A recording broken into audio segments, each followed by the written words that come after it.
Agora a gente vai falar um pouquinho sobre tipologia bíblica. Página 100 na minha apostila, tá? Capítulo 9, página 100. Tipologia bíblica. A gente já falou sobre os sinais e agora a gente vai falar sobre os tipos. Né? Falamos sobre símbolos, agora sobre tipos. E a gente vai entender qual a diferença entre eles, tá? Qual o conceito de tipos, então, para a gente entender o que é tipo? A palavra tipo, ela vem da palavra grega tipos, cuja ideia básica é a semelhança ou a similaridade. Daí o seu uso bíblico no sentido mais comum de exemplo ou modelo. E a gente vai entender isso melhor à medida que a gente for lendo. Desculpa aí. Vamos usar duas definições aqui para tipo, para a gente entender melhor. O tipo, na realidade, é uma espécie de metáfora, que não consiste somente em palavras, mas também de atos, pessoas ou objetos que vão designar semelhantes atos, pessoas ou objetos sempre no futuro, tá? Os tipos, eles sempre são usados para apontar coisas, pessoas ou atos de coisas que vão acontecer, tá? Pessoas ou coisas ou atos que vão ainda acontecer, que vão surgir lá na frente, lá no futuro. Essa é a diferença, tá? Ficar ligado nisso faz toda a diferença. O tipo é uma representação através de realidade dos fatos, de pessoas ou de coisas que prefiguram realidades de pessoas ou coisas no futuro. E a gente vai entender que tudo que está no Antigo Testamento aponta para coisas ou pessoas que vão surgir lá no Novo Testamento, tá? São tipos de coisas futuras ou de pessoas futuras. Homens do Antigo Testamento, por exemplo, a gente vai falar sobre isso lá na frente. Isaac tipifica Jesus, é o tipo de Jesus. E a gente vai entender o caminho inverso também, o que é. Fica ligado. Vamos lá. Primeiro exemplo, Gênesis 21, quando Abraão oferece o seu único filho lá no Monte Moriá, ali se realiza um fato tipológico. Como assim?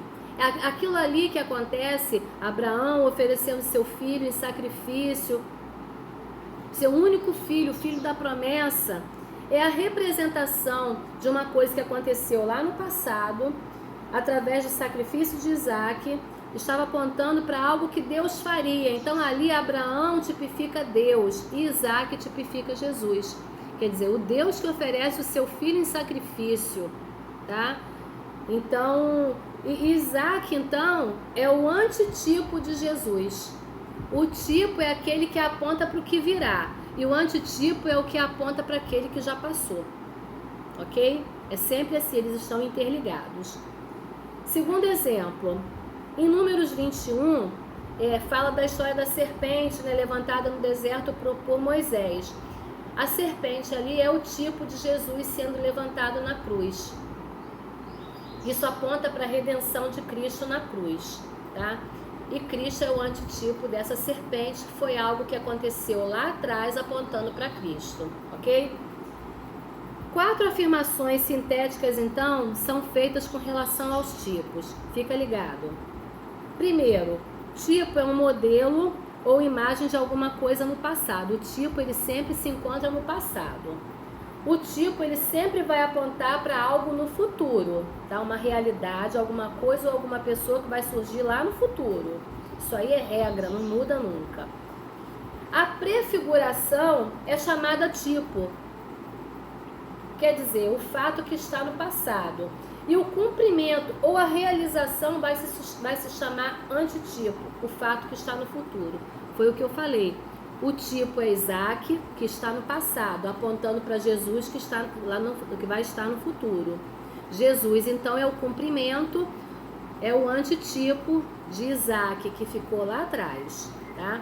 O tipo é sempre no passado, o antitipo sempre no futuro, sempre o cumprimento.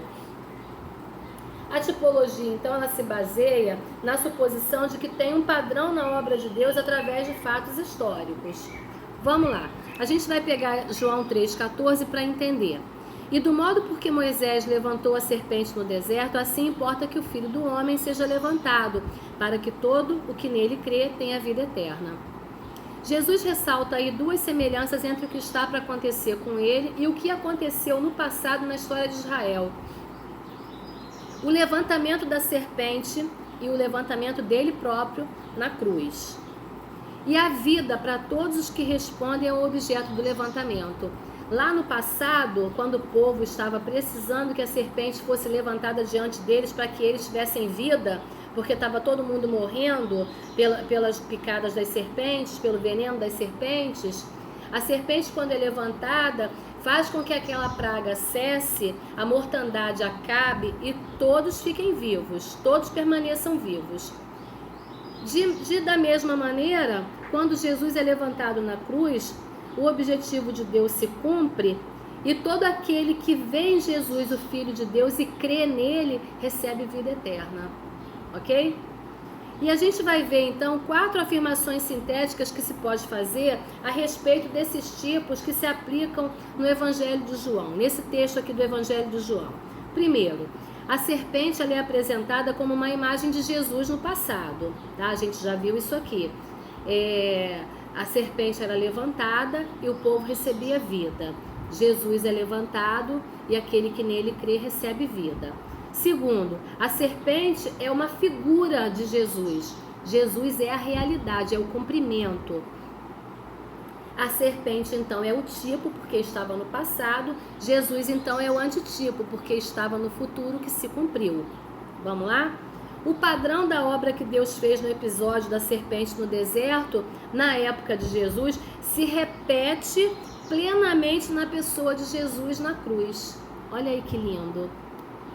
Sendo assim, se o tipo é essa prefiguração do passado para o futuro, a gente pode afirmar que, no sentido geral, o Velho Testamento todo é a obra da prefiguração de redenção. Quer dizer, tudo no Antigo Testamento aponta, tipifica a obra redentora de Jesus. É só a gente prestar atenção onde é que a gente encontra Jesus em cada ato, em cada personagem, que a gente vai entender o apontamento da obra redentora. Portanto, a realidade final de todo o Antigo Testamento é a redenção de Deus lá na frente. Amém? Coisa linda, né? Deus é tremendo. Quais são as características, então, do tipo? Para a gente entender cada vez melhor. Tem 3 características básicas que geralmente a gente encontra no tipo, para a gente poder identificar. Primeiro, deve existir algum ponto notável de semelhança entre o tipo e o seu antitipo. Sempre vai ter alguma coisa que vai chamar a atenção. Exemplo, quando a gente pega Mateus 12:40, onde Jesus se refere ao conhecido acontecimento de Jonas no estômago do grande peixe, como um tipo que representa a sua sepultura e ressurreição. Preste atenção para isso, fiquem atentos. As semelhanças são o sepultamento de Jonas, o tempo que Jonas passa no ventre do peixe, que o texto vai dizer que são 3 dias, e o tempo que o próprio Jesus passa no ventre da terra, que são 3 dias, são semelhanças entre o tipo e o antitipo, tá? O ressurgimento para a vida de Jonas quando é vomitado pelo grande peixe na praia e o de Jesus quando é ressurreto dentre os mortos. São semelhanças entre esses 2 homens, Jonas o tipo e Jesus o antitipo. Isso não significa dizer que não pode haver também alguns pontos de dissemelhança, quer dizer, de coisas contrárias entre o tipo e o antitipo. No entanto, o primeiro, quer dizer, os pontos que estão no tipo, eles devem ser verdadeiros retratos do último, em algum aspecto particular. Como assim? Vamos lá. Romanos 5,14 vai dizer assim, nesse texto a gente vai encontrar o apóstolo Paulo apresentando Adão como tipo de Jesus.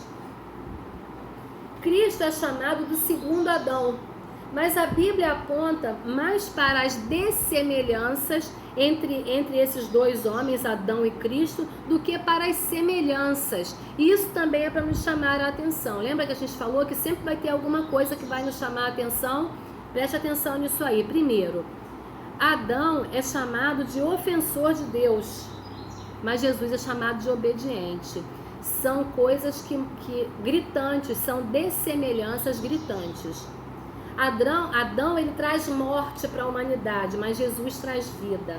Adão traz condenação para a humanidade, mas Jesus traz justificação. Mas ainda assim, Adão é o tipo de Jesus, porque é o homem gerado de Deus para fazer a vontade do Pai, assim como Jesus. Os dois foram gerados por Deus para obedecer, para fazer a vontade de Deus. Segundo, semelhanças acidentais também entre pessoas ou eventos que aconteceram lá no Antigo Testamento e que são presentes no Novo Testamento. Elas não são necessariamente tipos de uma pessoa e de outra. Fiquem atentos para isso. Para que o tipo seja caracterizado, tem que haver alguma evidência nas Escrituras de que tal coisa é designada por Deus. Tá? Você precisa encontrar evidência na própria Bíblia. Em outras palavras, uma coisa ou uma pessoa só é considerado tipo de outro quando a sua semelhança com o antitipo for designada por Deus através das evidências nas Escrituras ou teológicas. Mesmo que não esteja na Escritura, através dos estudos você entenda que um aponta para o outro, tá? O exemplo disso é um texto entre semelhanças entre Jonas e Paulo. Vamos ver aí. Algumas pessoas julgam que o simples fato de Jonas ter sofrido uma tempestade no mar e o apóstolo Paulo ter sofrido um naufrágio, que isso constitui um tipo do outro, constitui Jonas tipo de Paulo. Mas nesse caso, as semelhanças são apenas acidentais, sem que haja qualquer evidência na própria palavra que faça de Jonas um tipo de Paulo. Quer ver só? Olha uma coisa. Jonas, ele estava fugindo do propósito de Deus, fugindo do plano, do objetivo, da vontade de Deus. Já Paulo, ele estava obedecendo a Deus. Jonas, ele no barco, dentro do barco, ele colocava a vida das pessoas que estavam com ele em risco. Já Paulo era a garantia naquele barco de que a vida de ninguém se perderia. Lembra quando ele fala? Fiquem tranquilos porque ninguém vai perecer, ninguém vai morrer. Ainda que profeta, a palavra de Deus na vida de Jonas é objeto de temor do juízo de Deus para toda aquela tripulação. Mas no caso de Paulo, a palavra de Deus sempre foi referencial do amor de Deus para toda aquela tripulação. Olha a diferença. O segundo exemplo, entre Isaac e Jesus. Lá em Gênesis 22, já há alguns dias eu venho preparando uma palavra a respeito desse texto e eu vou até compartilhar com vocês rapidamente. Quando Abraão vai sacrificar Isaac, ele sai de casa bem cedo com os seus servos, e quando ele chega ali no pé do monte Moriá, ele, Isaac e os rapazes que estavam acompanhando, ele sobe com o menino e ele diz uma palavra para os rapazes: olha, vocês fiquem aqui e esperem, porque eu e o menino subiremos, adoraremos e voltaremos. Ele não diz eu voltarei, ele diz voltaremos. É a certeza de que seja qual for a situação, Deus está com ele. É a certeza de que aquele que gerou a promessa vai ser fiel para cumprir até o fim. Ele sobe sem medo, sem dúvida. Mas pediu o seu único filho. E ele chega lá em cima até o último momento. Ele não duvida, ele não fracassa, ele permanece firme, na certeza de que aquele que gerou a promessa é fiel para cumprir até o fim. Ele diz, quando o menino pergunta para ele: pai, está tudo aqui, está tudo preparado para o sacrifício, cadê o animal do sacrifício, cadê o cordeiro do sacrifício, cadê a ovelha? E ele diz: filho, fica tranquilo, porque Deus proverá para si. Deus proverá para si. Fica tranquilo. Deus, ele jamais vai requerer de você algo que você não possa fazer, algo que você não possa dar. Porque tudo aquilo que ele exige de você é para ele. Tudo aquilo que ele coloca no seu coração é para ele. É tudo dele, por ele e para ele. Então não se preocupe, porque até o último momento, aquele que gerou no seu coração a promessa, ele é fiel para cumprir até o final e vai cumprir para ele mesmo. Não se preocupe, não tenha medo, não duvide, não fracasse, não fraqueje, porque é tudo dele, por ele e para ele. Não tenha medo. Amém. Perceberam como eu estou hoje, né? Pois é. Gênesis 22, Isaac e Jesus narra a história do sacrifício de Abraão quando vai oferecer Isaac em holocausto a Deus. Não tem evidência nenhuma na escritura apontando Isaac como tipo de Jesus. Mas as implicações teológicas das semelhanças entre os fatos não deixam dúvida nenhuma de que Deus elegeu Isaac como tipo de Jesus. Senão, olha só, Abraão é um pai oferecendo seu único filho. Isaac é chamado filho da promessa. Jesus é a promessa de Deus, o prometido. Lá no monte, Abraão diz para Isaac que Deus proverá o cordeiro. Jesus é o próprio cordeiro de Deus.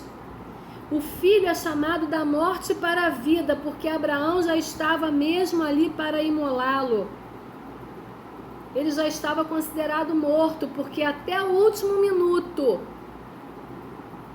o objetivo era matar o filho. E Jesus ressuscita. Terceiro, um tipo é uma forma de profecia preditiva, ou seja, algo que está apontando realmente para algo que vai acontecer. É sempre algo que aconteceu no passado, apontando ou representando algo que vai acontecer no futuro. Essa característica do tipo, como a gente vem falando, é sempre a prefiguração de alguma coisa futura. É um aspecto profético do tipo.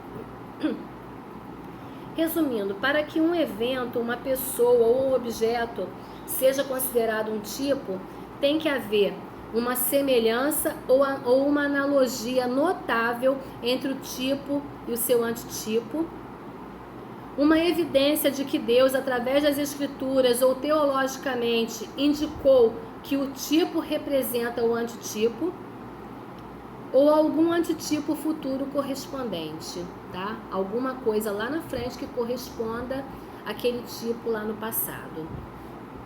Algumas distinções precisam ser feitas, tá? São necessárias. Primeiro, vamos fazer uma diferença entre símbolos e tipos. Os tipos, eles se assemelham bastante aos símbolos e pode causar alguma confusão, a ponto de alguns estudiosos tratarem até uma espécie particular de símbolos. Olha aí. Contudo, existem duas características que vai ajudar a gente a fazer essa distinção.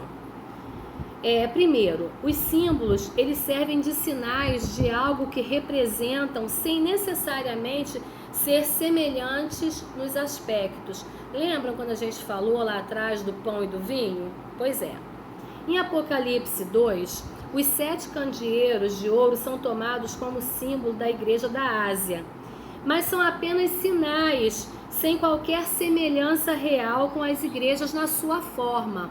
Olhando para um e para outro não tem semelhança nenhuma, mas são sinais. Já o tipo não. O tipo, como a gente já viu, entre o tipo e o antitipo tem que haver alguma semelhança de alguma forma, tá? E é isso que vai ajudar a gente a separar um do outro. Os tipos, eles sempre vão apontar para o futuro e os símbolos, eles não necessariamente vão fazer isso.